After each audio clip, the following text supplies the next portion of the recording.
473,66 € būtu ERAP finansējums, savukārt 253,495,35 € būtu pašvaldības līdzfinansējums. Papildus vēršu uzmanību, ka šī projekta sagatavošana jau notiek ilgāku laiku, un līdz ar to tas ir iekļauts gan pašvaldības attīstības programmā, gan arī investīciju plānā šī gada darbībās paredzot tam attiecīgo finansējumu būvprojektu izstrādē. Lūgums akceptēt sagatavoto lēmumu projektu par dalību atklātā projekta konkursā, pasākumā infrastruktūra uzņēmē darbības atbalstam ar jau nosaukto finansējumu, ar kuru piedalītos arī pašvaldība. Paldies! Lūdzu, jautājumi.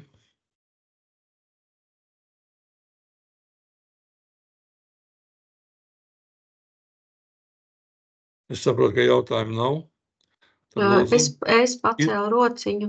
Es gribēju jautāt Ilzei, cik liels ir konkurss uz šajā te projekta pieteikumā?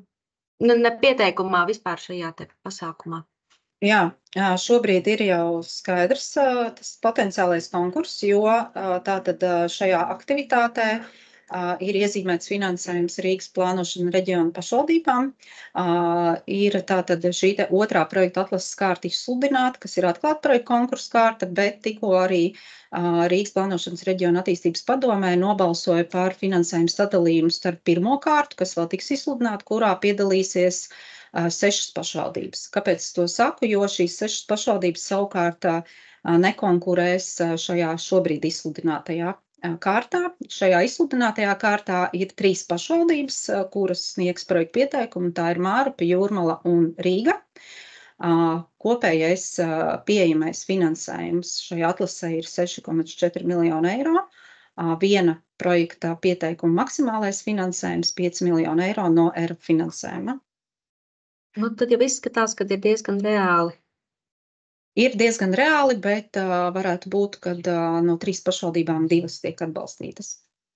Jo pēc iepriekš norādītajām izmaksām Jūrmala un Rīga plāno ļoti apjomīgus projektus, iespējams ar šīm tuvu maksimālām izmaksām, bet mēs šobrīd apzinot tieši šos rādītājus, kas dod punktu skaitu attiecībā uz uzņēmējiem, mums ir ļoti labi rezultāti, mums ir tiešām šobrīd, lai gan tikai 4 uzņēmēji, bet aiz tiem noteikti stāv daudz vairāk, ar kuriem mēs pēc tam varam sasniegt kopējos rezultātu rādītājus, bet viņu ieguldījums investīciju ziņā un darba algu pieaugumā ir tiešām ievērojams.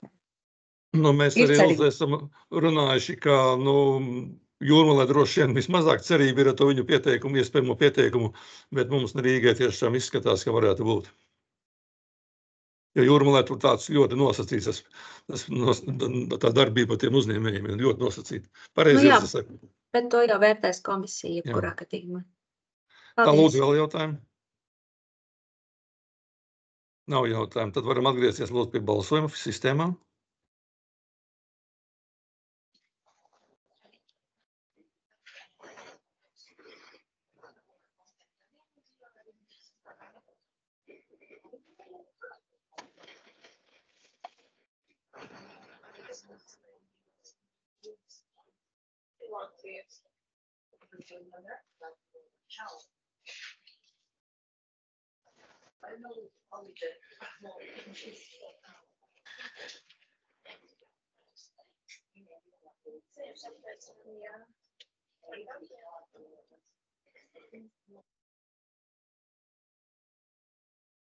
Andris Oļeks, valdes raksts, viņš nevar pieslēgties, viņš ir diezgan patālu no šejienes.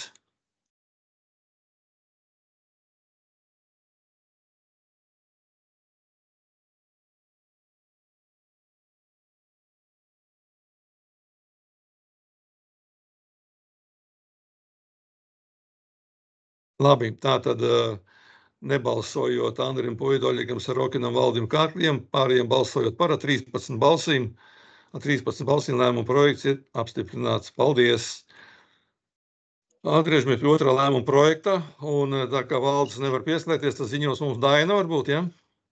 Daina Klauģa. Jā. Lūdzu, Daina. Labdien! Ir saņemts iesniegums ar lūgumu par īpašuma iegūšanu īpašumā un tā reģistrēšanu uz sava vārda. Iesniedzējs ir Krievijas Federācijas pilsonis, un jā, šis lēmuma projekts jau bija virzīts uz Maija domes sēdi un netika atbalstīts vai pieņemts. Tādēļ saskaņā ar likumu par zemes privatizāciju lauku apvidos noteikts 20 dienu laikā pašvaldībai ir jāpieņem lēmums. Informēt par šo iesniegumu, pati zemes vienība atrodas dabas un apstādījuma teritorijā daļa un daļa ūdeņu teritorijā. Un iesniedzējs ir noslēdzis nekustamā īpašuma pirkuma līgumu par daļas iegādi. Šis iesniedzējs ir iesniedzis arī kopā par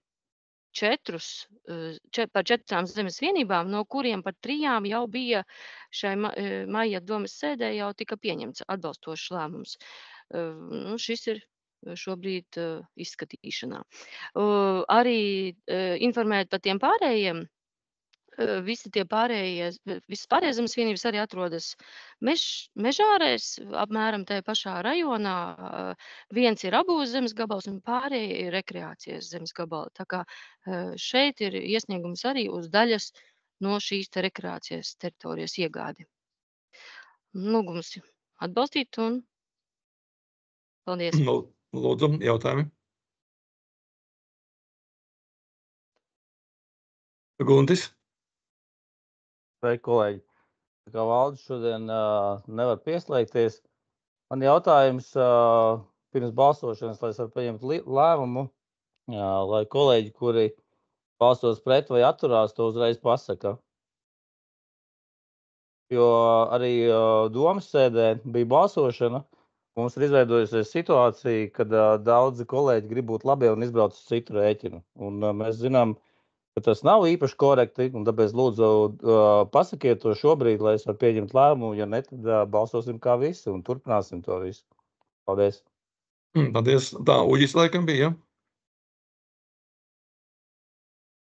Jā, es uzreiz pateikšu, ka es balsošu pret, būšu godīgs, bet man ir jautājums tāds par šiem trešo valstu pilsoņiem, vai nav kāds ierobežojums likumā, cik viņi var īpašumus iegādāties. Viņš var nopirkt pusi Latviju, vai ja viņš vienās Mežārēs pērk 4 īpašumus?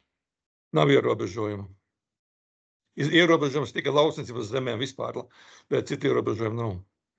Jā, paldies. Tā, Valdis laikam var kaut kad bija pacēlis roku. Ja, Valdi?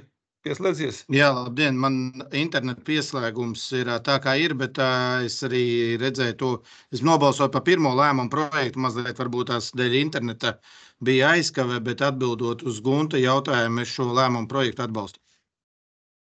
Paldies. Vēl lūdzu jautājumu?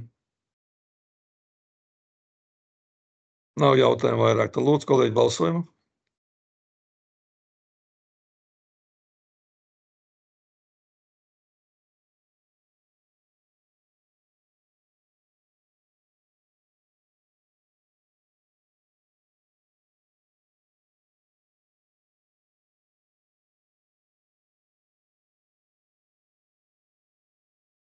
Tā tad nepiedalās balsojumā Jānis Lībiets, nebalso Andrs Puide, pret Mārtiņš Bojārs, Suģis Štenbergs, pārējie par 9 balsīm par, tad lēmuma projekts ir apstiprināts. Paldies!